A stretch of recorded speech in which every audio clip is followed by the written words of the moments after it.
오늘 우리가 읽은 본문은 이스라엘 백성이 이 가나안 땅에 들어가서 거기서 정착했을 때 그때의 어떤 끔찍한 일이 발생했을 때 그 일을 어떻게 처리해야 되는가 그것을 다루고 있는 말씀입니다. 그 끔찍한 일이 뭐냐? 외딴 들판에서 살해당한 시체가 발견된 일입니다. 굉장히 끔찍한 일이죠. 외딴 인적이 드문 곳에서 살해당한 사람이 시체가 발견이 된 것입니다. 자, 오늘 본문 1절 말씀을 보시기 바랍니다. 같이 읽습니다. 시작. 내 하나님 여호와께서 내게 주어 차지하게 하신 땅에서 비살된 시체가 들에 엎드려진 것을 발견하고 그 쳐 죽인 자가 누구인지 알지 못하거든. 자, 이것은 10계명 중 제6계명인 살인하지 말라라는 계명을 어긴 것인데요. 문제는 죽인 사람은 있는데 죽은 사람은 있는데 죽인 범인은 발견되지 않았다는 거예요. 찾지 못했다는 것입니다. 우리는 이미 신명기 19장에서 이 살인에 관한 내용을 우리가 살펴보았습니다. 그래서 어떤 사람이 의도하지 않고 실수로 사람을 죽였을 때 그 사람을 죽인 사람은 도피성으로 피난을 하게 되면 그 생명을 보존할 수 있다, 이렇게 말씀했죠. 하지만 의도를 가지고 계획적으로 살인을 한 사람은, 범인은 반드시 사형에 처하게 되어 있습니다. 하지만 오늘 본문은 살인이 벌어졌지만 누가 죽였는지 범인을 알 수가 없는 경우예요. 사람이 없는 들판에서 일어난 사건이기 때문에 이 범인을 잡을 수가 없는 것입니다. 많은 분들이 기억하시겠지만 1991년 3월에 대구에서 5명의 어린이들이, 초등학생이 도룡뇽 알을 이제 얻기 위해서 와룡산이라는 곳에 올라갔어요. 근데 안타깝게도 실종이 되었죠. 대대적인 수색을 하고 그렇게 힘썼는데도 불구하고 발견되지 않았습니다. 근데 11년 후에 그 산을 등산하던 등산객에 의해서 발견이 되는데 모두 이제 그 뼈만 남은 채로, 백골이 된 채로 발견이 되었죠. 이 사건은 이제 개구리 소년 실종 사건으로 잘 알려져 있습니다. 근데 이제 그렇게 된 이유가 아이들이 도룡뇽 알 얻으러 갔다고 그랬잖아요. 이 도룡뇽이라고 하면 당시 아이들이 이거 잘 모르니까 이 도룡뇽 소년이라고 하면 다 이 도룡뇽에 대해서 공포를 가지게 될까봐 이름을 일부러 바꿨다고 그래요. 개구리, 이제 다 아는 개구리로. 그래서 개구리 소년 실종 사건이 되어버렸는데, 어쨌든 이 5명의 초등학생은 이 망치와 같은 흉기로 이제 목숨을 잃은 것으로 그렇게 조사가 되었습니다. 굉장히 끔찍하게 살해를 당한 것이죠. 현재까지 이 범인을 잡지 못해서 미제 사건으로 남아 있습니다. 이처럼 범인을 잡지 못한 살인 사건의 경우에 이 범죄에 대한 공소시효가 지나면 이 범인을 잡아도 처벌을 할 수 없기 때문에 영원한 미제 사건으로 남겨지는 경우가 많아요. 우리가 이제 할 수 있는 일이라고는 범인에 대해서 분노하고, 잡히지 않은 범인에 대해서 분노하고 이 희생자를 추모하는 그 정도의 일만 우리가 할 수 있을 뿐입니다. 그런데 하나님의 백성인 이스라엘의 경우에는요, 비록 범인을 잡지 못했다 할지라도 반드시 해야 되는 일이 있었습니다. 자, 먼저 백성의 지도자들인 장로들과 재판장들이 이 살인 현장에 가게 됩니다. 거기서 이 살인 현장과 가장 가까운 성읍이 어떤 마을인지, 어떤 마을이 있는지 그것을 알게 되고 그것을 찾게 됐어요. 왜 찾느냐? 살인 현장에서 가장 가까운 마을의 장로들이 해야 될 일이 있었습니다. 자, 2절 말씀을 보시면요, 너희의 장로들과 재판장들은 나가서 그 피살된 곳의 사방에 있는 서금의 원건을 잴 것이요. 그래서 살인 현장에서 가장 가까운 성읍을 찾습니다. 마을을 찾아내요. 그 다음에 그럼 뭘 해야 되느냐? 3, 4절을 보시기 바랍니다. 그 피살된 곳에서 제일 가까운 성읍의 장로들이 그 성읍에서 아직 부리지 아니하고 멍에를 매지 아니한 암송아지를 취하여 그 성읍의 장로들이 물이 항상 흐르고 갈지도 않고 씨를 뿌린 일도 없는 골짜기로 그 송아지를 끌고 가서 그 골짜기에서 그 송아지의 목을 꺾을 것이요. 굉장히 특별한 의식을 말해주고 있는데요, 이 살인 현장에서 가장 가까운 마을의 장로들은 아직 일을 한 번도 시키지 않은 암송아지를 물이 항상 흐르고 농사를 지은 적이 없는 골짜기로 끌고 갑니다. 그리고 그곳에서 이 송아지의 목을 꺾어버려요. 이 목을 꺾는다는 건 죽여버린다는 거예요, 그죠? 이 암송아지를 죽입니다. 이때 제사장도 그곳에 오게 됩니다. 제사장도 그곳에 오게 돼요. 자, 다시 정리하면 살인 현장에서 가장 가까운 마을의 장로들은 이 장로들과 재판장들 그리고 제사장들과 함께 암송아지를 끌고 물이 항상 흐르고 한 번도 농사를 지은 적이 없는 골짜기로 가서 암송아지의 목을 꺾는, 굉장히 좀 우리가 볼 때는 좀 되게 생소한 의식을 해야 했습니다. 이때 장로들은 목을 꺾은 암송아지 위에서 흐르는 물을 가지고 손을 씻었습니다. 손을 씻으면서 이렇게 말을 하였습니다. 7절과 8절 말씀인데요, 이 말씀 같이 한번 읽어봅니다. 시작. 말하기를 우리의 손이 이 피를 흘리지 아니하였고 우리의 눈이 이것을 보지도 못하였나이다. 여호와여, 주께서 속량하신 주의 백성 이스라엘을 사하시고 무죄한 피를 주의 백성 이스라엘 중에 머물러 두지 마옵소서 하면 그 피 흘린 죄가 사함을 받으리니.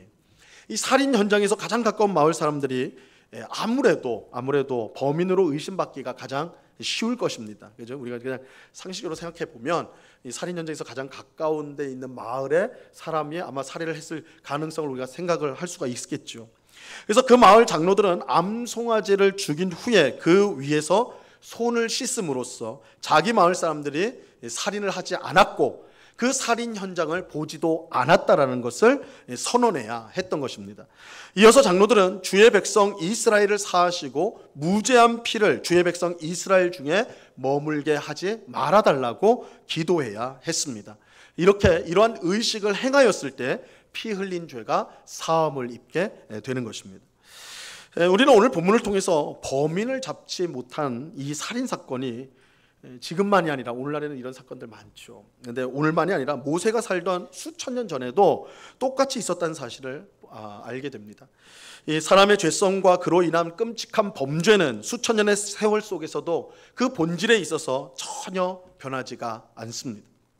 하지만 사람의 죄성과 범죄는 똑같을지라도 그것을 처리하는 방식은 완전히 다르다는 것을 오늘 본문을 통해 확인하게 되죠. 자, 우리는 오늘 본문을 통해서 세 가지 사실을 주목해 보고자 합니다. 세 가지 사실을 교훈으로 보고자 합니다. 첫째는 죄는 반드시 처리되어야 한다는 사실입니다. 죄는 반드시 처리가 되어야 돼요. 앞에서 말씀드린 대로 현대 사회에서는 살인 사건이 발생했을 때 이 살인자를 재판에 넘기는 걸 기소라고 그래요.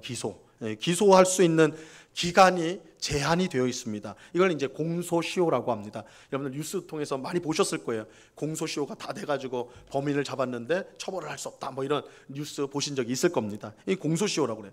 공소시효가 지나면 아무리 살인자를 잡았다 하더라도 재판에 넘길 수 없기 때문에 이 기소의 시간이 공소시효라고 그랬죠. 기소를 할 수가 없는 거예요. 그렇다면 벌을 줄 수가 없습니다. 그래서 실제적으로 공소시효가 지나면 죄가 없어지는 효과가 나타나는 거예요. 그죠? 죄가 없어져 버리는 거예요. 뭐 처벌을 할 수가 없어요. 재판에 넘겨서 처벌을 못 하니까 죄가 없어지는 것 같은 실제적인 효과가 나타납니다. 물론 이제 아시는 분이 많겠지만 일명 태완이법이 통과되어서 우리나라에서는 2000년 8월 이후에 발생한 명백한 의도적인 살인의 경우에는 공소시효가 없습니다. 이제는 공소시효가 없어요. 2000년 8월 이후부터는. 그래서 이제 살인을 저지른 범인은 아무리 오랜 세월이 흘러도 잡히면 처벌을 받을 수 있게 되었어요. 하지만 앞서 말씀드린 살해당한 이 개구리 소년들 같은 경우는 범인을 아직도 못 잡았는데 잡아도 처벌을 못 합니다. 이건 이제 2000년 이전에 일어난 일이기 때문에 공소시효가 지나서 범인을 잡아도 처벌을 할 수가 없어요. 또 우리 영화를 통해 잘 알려진 이 화성 연쇄살인 사건 경우에도 2019년에 용의자가 잡혔습니다. 그런데 이 공소시효가 지나서 처벌을 하지 못했죠. 공소시효 때문에 죄가 사라져 버린 것입니다. 이 살인죄를 제외한 다른 범죄의 경우 공소시효가 있어서 여전히 남아 있어요. 그래서 공소시효가 지나면 처벌할 수가 없어서 실제로 죄가 없어지는 일이 여전히 일어나고 있습니다. 하지만 오늘 본문은 이 공소시효와 상관없이 살인자를 못 잡았는데도 불구하고 죄는 반드시 처리되어야 된다는 사실을 우리에게 알려주고 있습니다. 하나님은 살인자를 찾지 못했다고 해서 죄를 흐지부지 넘어가시지 않습니다. 반드시 죄가 사함을 받도록 조치해야 된다고 말하고 있어요. 오늘 본문에서 하나님은 살인 장소와 가장 가까운 마을의 장로들이 해야 되는 아주 특별한 의식을 말씀하셨습니다.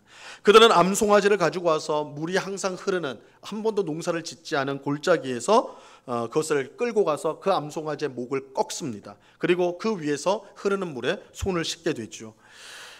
사실 이 행위가 성경에서도 굉장히 생소한 행위입니다. 이게 이제 여러 군데서 나오는 그런 것이 아니고, 또 오늘 본문에서도 설명을 하지 않아요. 이게 무슨 뜻인지 설명을 하지 않습니다. 그래서 그 정확한, 이 의식의 정확한 뜻을 알기가 어렵습니다.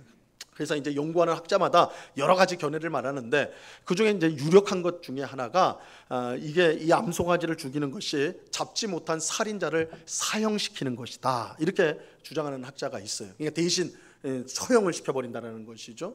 근데 이 해석의 문제는, 그럼 굳이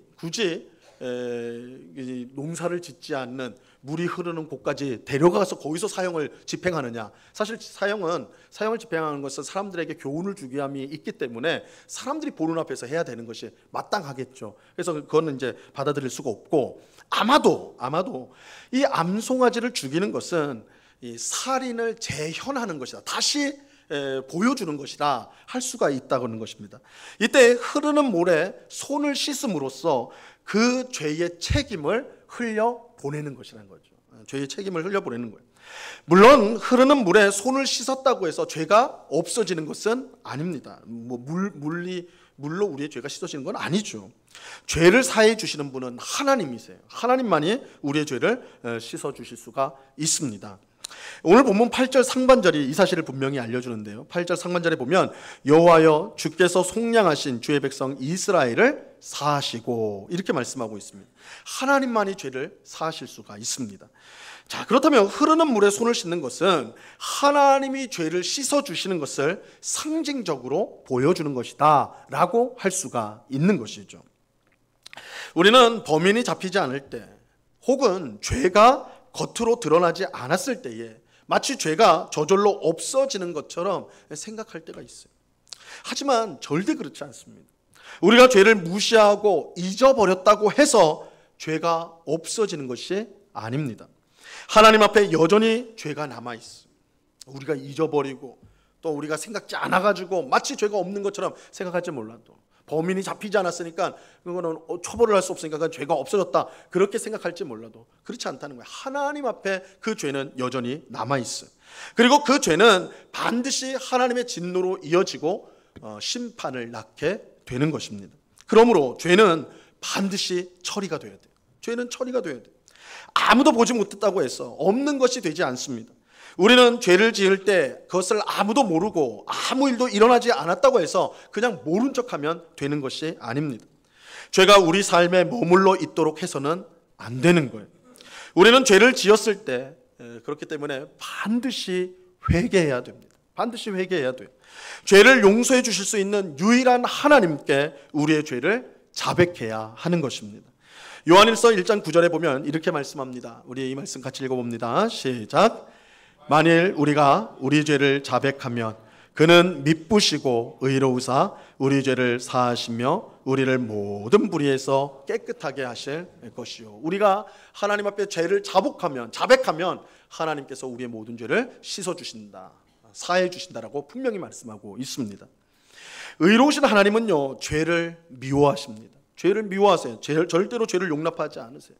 하지만 죄를 회개하는 죄인은 사랑해 주십니다. 죄는 미워하시지만 죄를 회개하는 죄인은 사랑하세요. 우리가 죄를 회개할 때 하나님은 죄를 동이 서에서 먼 것 같이 멀리 옮겨 주십니다. 이 세상에 죄를 안 지는 사람은 없습니다. 모든 사람이 죄인입니다. 다만 죄를 지으면서도 죄가 없는 것처럼 사는 뻔뻔한 죄인과 죄를 깨닫고 하나님께 회개하며 은혜를 구하는 죄인이 있을 뿐입니다. 그러니까 이 세상의 모든 사람은 다 죄인이에요. 근데 두 부류로 나눌 뿐이에요. 자기가 죄인임에도 불구하고 자기는 죄가 없다고 뻔뻔하게 그렇게 살아가는 사람, 그런 죄인이 있고, 자신이 죄인인 것을 알고 하나님만이 나의 죄를 용서해 주시는 것을 알고 하나님 앞에 자신의 죄를 자백하며 은혜를 구하는 그런 죄인, 이 두 종류의 죄인밖에 없는 것입니다. 하나님은 회개하는 죄인의 죄를 사해 주시고 그를 기쁘게 받으시고 하나님의 놀라운 은혜와 사랑으로 복을 내려 주십니다. 이러한 사실을 우리가 기억하고 죄를 가볍게 여기거나 무시해서는 절대 안 돼요. 오늘 본문에서 분명히 말합니다. 죄가 없어지지 않아요. 살인자를 못 찾았으니까 그냥 없는 일이 되는 게 아니에요. 그 일에 대해서 분명히 죄를 속하는 행위를 해야 되는 거예요. 죄를 처리해야 된다는 것입니다. 반드시 죄를 처리해야 돼요. 그것은 죄를 절대로 가볍게 여길 수 없다. 그 죄를 내버려 뒀을 때 반드시 우리에게 심판이 되어지기 때문에, 그래서 오늘 본문을 통해 우리는 죄가 가볍지 않음을 알고 또한 죄가 없어지는 것이 아님을 알고 반드시 우리가 죄를 졌을 때 회개하여 하나님 앞에 용서함을 받아야 된다, 이렇게 말씀하고 있는 것입니다. 이게 이제 첫 번째. 자, 두 번째로는 죄는 개인의 문제일 뿐만 아니라 이 공동체의 문제이기도 하다라는 것입니다. 여러분, 우리가 사는 현대 사회의 중요한 특징들이 여러 가지가 있겠지만 가장 두드러진 특징 중 하나가 개인주의입니다. 개인주의. 개인주의는 내가 가장 중요하다는 거예요. 내가 가장 중요해요. 그래서 세상이 있어서 내가 있는 게 아니라 내가 있기 때문에 세상이 있는 거예요. 이걸 조금 친숙한 말로 하면 왕자병, 공주병이죠. 그죠? 내가 세상에서 제일 중요한 거예요. 내가 좋아야 되는 거예요. 내가 기뻐해야 되는 거예요. 아니면 소용이 없어요. 내가 있어야지 의미가 있다. 이 개인주의예요, 개인주의. 내가 가장 중요한 것이죠.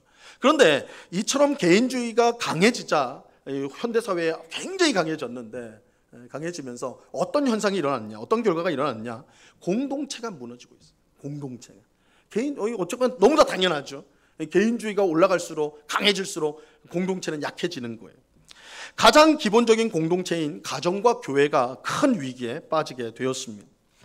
남편과 아내의 관계는 물론이고 부모와 자녀의 관계가 위기에 빠졌어요. 다 자기만 알아, 자기만 중요해, 다 자기 중심으로 살아요. 그러니까 당연히 부부의 관계가, 부모와 자녀의 관계가 위기에 빠지게 된 것이죠. 이혼율의 급격한 증가는 이제 말하는 것이 피곤할 정도예요. 이게 너무나 이제 만연되어 있었어요. 이혼은 부부 관계가 조금만 어려워도 선택할 수 있는 옵션이 되었어요. 이제는 아예 결혼을 하지 않으려는 사람도 많이 있죠. 그죠? 둘이 맞춰 사느라 고생하느니 차라리 혼자 편하게 살자, 이런 사람들이 점점 더 많아지고 있어요. 함께보다는 나 혼자가 훨씬 편하게 된 것이죠. 이 개인주의. 교회도 마찬가지예요. 교회도 많은 교회가 코로나 이후에 주일 공예배 출석률이 급격히 줄었어요. 그러면 신앙을 버려가지고 아예 떠나버렸느냐? 그렇지 않아요. 신앙을 버린 게 아니라 교회를 버린 거예요. 교회를 버렸어요. 교회에 모여서 마음에 맞지도 않는 성도들과 함께 갈등하면서 다투느니 차라리 혼자 신앙생활하는 것이 낫겠다, 이렇게 생각하는 사람들이 급증했다는 거예요. 그들은 주일에 집에서 유튜브를 켜고 마음에 드는 설교자를 써참 찾아요. 그죠? 내 성향에 맞는 예배를 드리는 교회를 찾아요. 우리나라에 5만, 6만 교회가 있다고 그러니까 엄청나게 선택할 수 있는 게 많잖아요. 그죠? 내가 뷔페집에 가가지고 맛있는 음식 먹듯이 고르는 거예요. 설교, 내가 좋아하는 설교, 내가 좋아하는 예배 방식을, 예배를 드리는 교회, 그렇게 선택을 하는 거예요. 이들은 하나님을 믿는다고 분명하게 말합니다. 하지만 다른 성도들과 함께 예배할 이유는 모르겠다라고 말을 해요. 내가 은혜 받는 것이 중요하지 다른 성도들과 함께 하는 것은 중요하지 않다고 생각해요. 내가 은혜 받는 게 중요해요. 내가 하나님 앞에 내가 사는 게 중요해요. 다른 사람들 난 관심이 없어. 이 개인주의가 교회 안에 팽배하기 때문에 일어나는 거예요. 하지만 오늘 본문에서 하나님은 이러한 개인주의가 우리 신앙 안에 발붙일 곳이 없음을 분명하게 보여주고 계십니다. 알려주고 계세요. 오늘 본문은 개인주의 관점에서 읽으면 절대 이해하기가 어려워요. 그래서 여러분, 우리가 오늘 본문을 평소에 읽으면 이해하기가 쉽지 않아요. 우리도 이 개인주의에 어느 정도 물들어 있기 때문에 오늘 본문 너무너무 생소한 이야기예요. 살인 현장에서 가까이 있는 마을은 사실 엄밀하게 말하면 살인 사건과 아무 관련이 없어요. 그죠? 범인이 그냥 거리가 가깝다고 생각해서 그럴 다른 마을보다야 생각을 할 수는 있겠을지 몰라도, 의심을 할 수 있을지 몰라도 객관적으로 보면 아무 상관없습니다. 그냥 단지 거리가 가까울 뿐이에요. 그런데도 그 마을의 장로들은 암송아지를 계곡에 끌고 가서 그것의 목을 끊고 흐르는 물에 손을 씻으며 우리가 살인을 저지르지 않았습니다, 이렇게 말을 해야 했던 것입니다. 이렇게 함으로써 자신들뿐만 아니라 주의 백성 이스라엘 중에 있는 무죄한 피로 인한 죄를 사함받을 수가 있었던 거예요. 우리는 여기서 개인주의 관점에서 절대 이해할 수 없는 이 중요한 성경적 진리를 보게 됩니다. 그것은 한 사람의 죄가 그 사람의 죄로 그치지 않고 공동체 전체의 죄로 연결된다는 것입니다. 오늘 본문에서 살인을 범한 사람은 이스라엘 백성 전체가 아니에요. 그렇죠? 한 사람 아니면 몇 명의 사람 정도겠죠. 그들이 죄를 범한 거예요. 그럼에도 불구하고 오늘 본문 말씀은 그들의 죄가 그 개인 혹은 그 그룹의 죄가 아니라 온 이스라엘 위에 그 죄가 임하여 있다라고 오늘 본문에서 말하고 있습니다. 그런데 우리가 이제 성경을 읽다 보면요, 이게 절대 생소한 생각이 아니라는 것을 알 수가 있어요. 성경은 모든 사람이 죄인이라고 분명히 말씀하고 있습니다. 로마서 3장 23절 말씀입니다. 같이 한번 읽어볼까요? 시작. 모든 사람이 죄를 범하였음에 하나님의 영광에 이르지 못하더니. 세상에 있는 사람 중에 죄가 없는 사람은 없어요. 기분 나쁜 말인지 모르겠지만 우리 모두가 죄인이에요. 다 죄인입니다. 그런데 이처럼 모든 사람이 죄인인 것은 놀랍게도 한 사람의 죄로 인한 것입니다. 죄로 말미암은 거예요. 로마서 5장 12절입니다. 그러므로 한 사람으로 말미암아 죄가 세상에 들어오고 죄로 말미암아 사망이 들어왔나니 이와 같이 모든 사람이 죄를 지었으므로 사망이 모든 사람에게 이르렀느니라. 자, 이 말씀 잘 보세요. 한 사람으로 말미암아 죄가 세상에 들어왔어요. 그 죄로 인해 사망이 들어왔다고 하면서 뭐라고 말합니까? 모든 사람이 죄를 지었다, 이렇게 말하죠. 여기서 한 사람은 최초의 범죄자인 아담이에요. 아담을 가리킵니다. 아담이 선악을 알게 하는 나무의 열매를 먹음으로써 죄를 지었어요.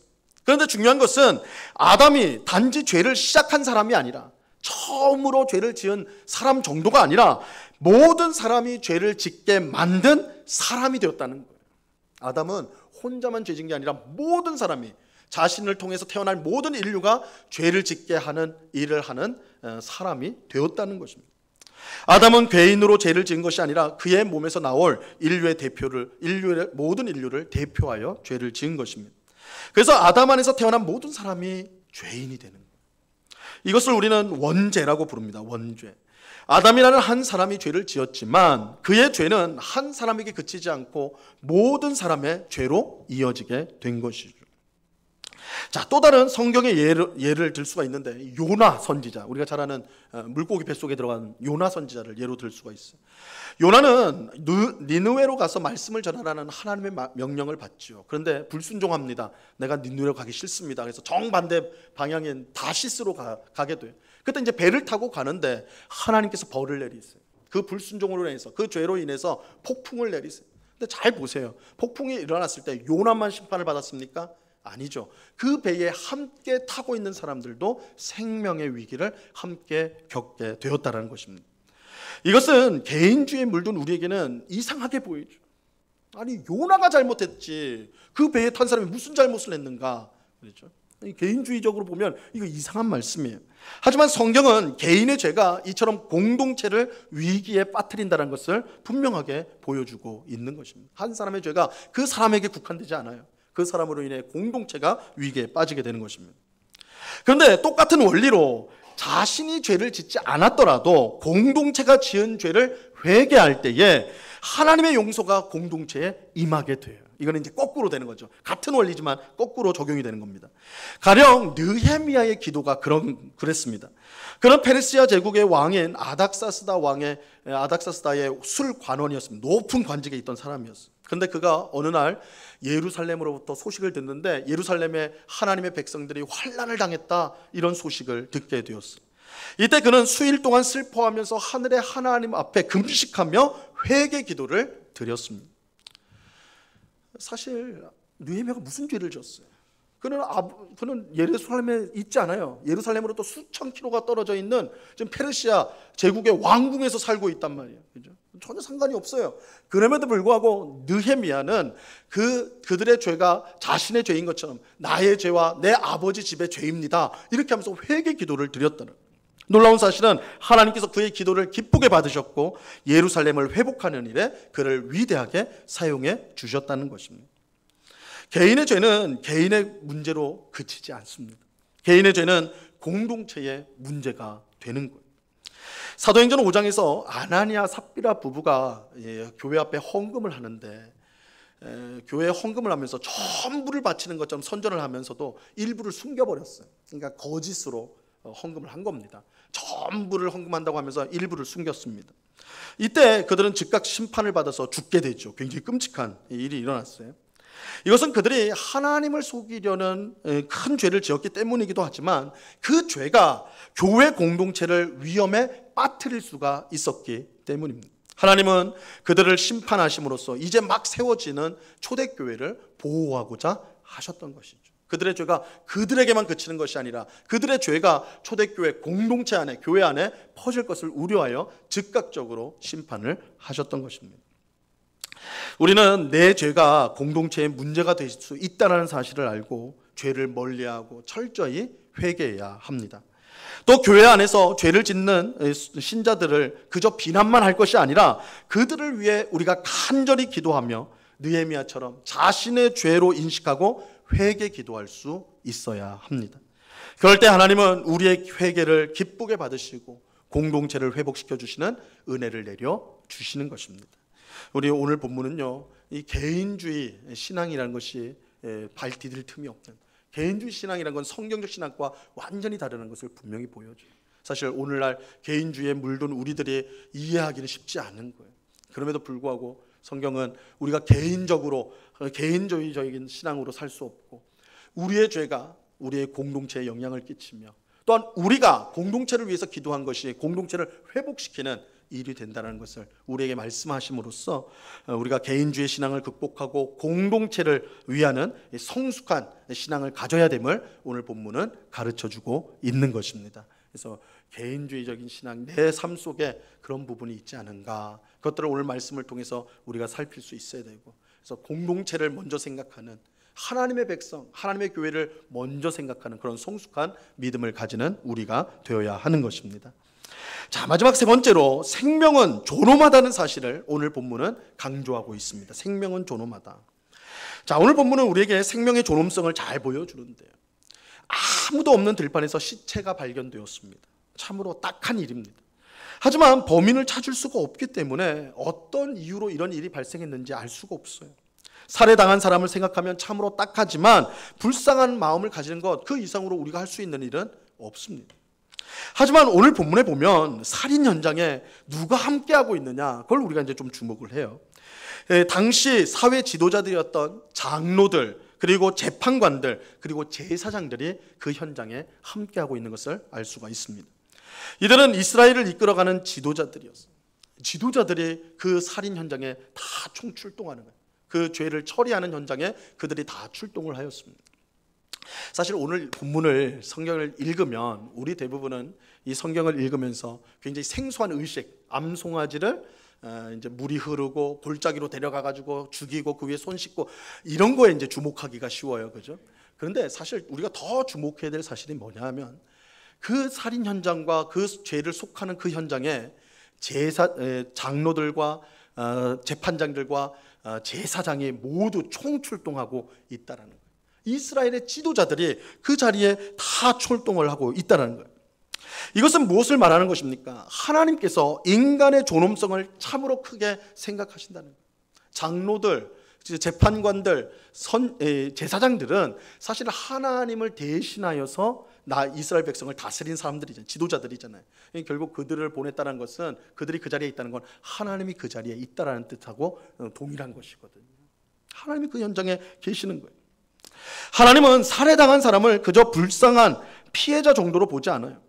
이스라엘 모든 지도자가 살펴야 될 존귀한 인간으로 보십니다. 하나님은 이스라엘 모든 지도자들을 살해 현장으로 보냄으로써 하나님께서 피해자를 한 인간으로 얼마나 존귀하게 여기시는가, 그것을 분명히 알려주는 것입니다. 여러분은 오늘날 얼마나 많은 사람이 이 존엄성을 무시한 채 희생되고 있는지 몰라요. 여러분 TV를 보시면요, 요즘에 전쟁 뉴스 나지 않습니까? 그죠? 러시아와 우크라이나 계속해서 전쟁이 나고 있죠. 지금은 이제 이스라엘하고 주변 국가 간에 전쟁이 나서 수백 명이 지금 죽는다는 소식을 우리가 지금 듣고 있지 않습니까? 근데 TV 뉴스를 보면 이 전쟁에서 죽어가는 사람들의 모습이 마치 컴퓨터 게임이나 영화에서 사람이 죽는 것처럼 그걸 매우 가볍고 자극적으로 다루고 있다는 것을 볼 수가 있어요. 그들의 이름은 중요하잖아요. 그들은 숫자죠, 숫자. 얼마나 죽었느냐. 그리고 그 현장을 보여줄 때 마치 오락물을 보듯이, 영화를 보듯이 그렇게 연출을 함으로써 인간의 그 생명의 존엄함을 생각하지 못하도록 그렇게 하고 있어요. 음주운전으로 사람을 죽여도 사건 현장을 떠나 술을 또 마셔서 음주 혐의를 벗으라고 조언하는 그런 사람들이 있어요. 아직 엄마 뱃속에서 세상의 빛을 보지도 못했는데 단지 원치 않는 임신이라는 이유로 낙태 수술을 받는 경우가 여전히 일어나고 있어요. 가족과 이웃의 관심과 돌봄에서 끊어져서 홀로 방치되어 고독사하는 사람의 숫자가 점점 더 늘어나고 있습니다. 우리는 이런 소식을 접하면서 분노하기도 하고 슬퍼하기도 하죠. 하지만 그저 동정하는 것에 그칠 때가 많아요. 하지만 하나님은 오늘 본문을 통해서 인간이 얼마나 존귀한 존재인가 분명히 우리가 알아야 된다고 말씀하고 있습니다. 이스라엘의 모든 지도자가 살해당한 사람에게 관심을 기울여야 했어요. 이스라엘의 모든 지도자들이 그 현장에 가서 관심을 기울여야 했다는 거예요. 그 사람이 권력자이건 일반 백성이건 부자이건 가난한 사람이건 남자건 여자건 상관없어요. 모든 사람은 하나님의 형상으로 창조된 세상에서 가장 존귀한 존재예요. 그걸 보여주기 위해서 이스라엘의 지도자들을 그 현장으로 보내시는 거예요. 우리는 이 사실을 기억하고 인간의 존엄을 무시하는 모든 문화와 운동을 반대해야 됩니다. 한 사람의 존엄을 지키지 못하는 사회는 짐승의 사회와 다를 바가 없습니다. 우리가 얼마나 많은 것을 누리고 얼마나 많은 것을 가진다 할지라도 한 사람의 한 생명을 존엄하게 여기지 않는, 존귀하게 보지 않는다면 그 사회는 짐승의 사회예요. 우리는 오늘 본문을 통해 인간이 얼마나 존귀한 존재인지를 깨닫고 인간을 존중히 여기는 그런 문화와 그런 가정, 그런 교회, 그런 공동체를 만들기 위해 우리 모두는 힘써야 하는 것입니다. 모든 사람은 하나님의 형상대로 창조되었기 때문에 그 사람의 어떠함과 상관없이 존귀합니다. 어떤 사람도 그 어떠함에 상관없이 존귀한 사람, 무시받아 마땅한 사람은 세상에 없어요. 맞아도 싼 사람은 세상에 없어요. 욕을 먹어도 마땅한 사람은 세상에 존재하지 않습니다. 살해를 당해도 괜찮은 사람은 이 세상에 아무도 없습니다. 모두가 하나님의 형상을 가진 존귀한 존재예요. 생명이에요. 하나님은 그 살해당한 한 사람을 위해 이스라엘의 지도자들을 보내세요. 하나님이 한 생명을 그렇게 존귀하게 여기신다는 것을 분명하게 보여주는 거예요.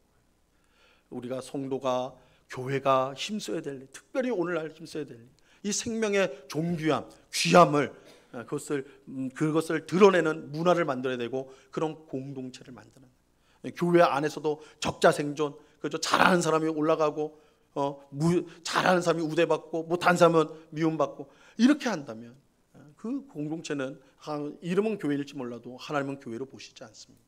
한 생명, 그 사람의 어떠함에도 불구하고 못 배운 사람이든 못 가진 사람이든 못생긴 사람이든 어떤 것도 상관없이 그 사람이 하나님의 형상으로 창조되었다는 그 사실 때문에 존중을 받고 사랑을 받고 높임을 받는 그런 교회, 그런 가정, 그런 이웃과의 관계가 되는 것, 하나님께서 오늘 본문을 통해 우리가 그렇게 행해야 된다는 것을 말씀해주고 있는 것입니다. 여러분, 사람은 존귀한 존재. 옆에 있는 성도님들, 옆에 있는 성도들, 또 여러분의 이웃들, 존귀한 사람들이 하나님의 형상으로 창조된 사람들이, 그 사람들을 우리가 존귀하게 대하는 것, 이것이 하나님의 뜻이다라는 것을 우리가 꼭 기억하고 오늘 말씀을 통해 우리가 모든 사람을 존귀하게 대하는 그런 성숙한 믿음을 가진 우리가 될 수 있기를 바랍니다. 오늘 우리는 살해당한 시체가 발견되었을 때 어떻게 행해야 될지 알려주는 말씀을 살펴보았습니다. 우리는 이 세 가지 교훈을 생각해 봤습니다. 첫째, 죄는 반드시 처리되어야 돼. 여러분이 잊어버렸다고 해서, 여러분이 어떤 결과도 나지 않았다고 해서 죄가 없어진 게 아니에요. 반드시 회개하셔야 돼. 안 그렇다면 그 죄가 하나님 앞에 우리가 심판을 받는 죄가 될 수가 있습니다. 죄는 반드시 처리가 돼야 됩니다. 둘째, 죄는 개인의 문제일 뿐만 아니라 공동체의 문제, 공동체의 문제. 나의 죄가 우리 공동체를 무너뜨릴 수가 있어. 또한 공동체가 잘못된 길을 갈 때 내가 그냥 방관한다면 함께 그렇게 될 수가 있어. 오히려 그런 공동체를 위해서 기도할 때, 죄를 짓는 성도를 위해서 내가 기도할 때 그 성도를 회복하고 교회를, 공동체를 회복시키는 그런 우리가 될 수가 있는 것입니다. 그래서 죄는 개인의 문제가 아니라 공동체의 문제다. 마지막 세 번째는 생명은 존엄하다는 것입니다. 모든 사람은 하나님의 형상으로 창조되었기 때문에 그 어떠함과 상관없이 존귀하다. 이것을 꼭 기억하시고 모든 사람을 존귀하게 대하는 우리 모두가 될 수 있기를 바랍니다. 이 세 가지 사실을 우리 마음속에 교훈으로 받아서 하나님이 기뻐하시는 삶을 살아가는 오늘 우리 모두가 될 수 있기를 바랍니다. 이 은혜가 우리 모두에게 충만히 임하기를 우리 주님의 이름으로 간절히 축원합니다. 기도하겠습니다. 하나님 아버지, 감사합니다.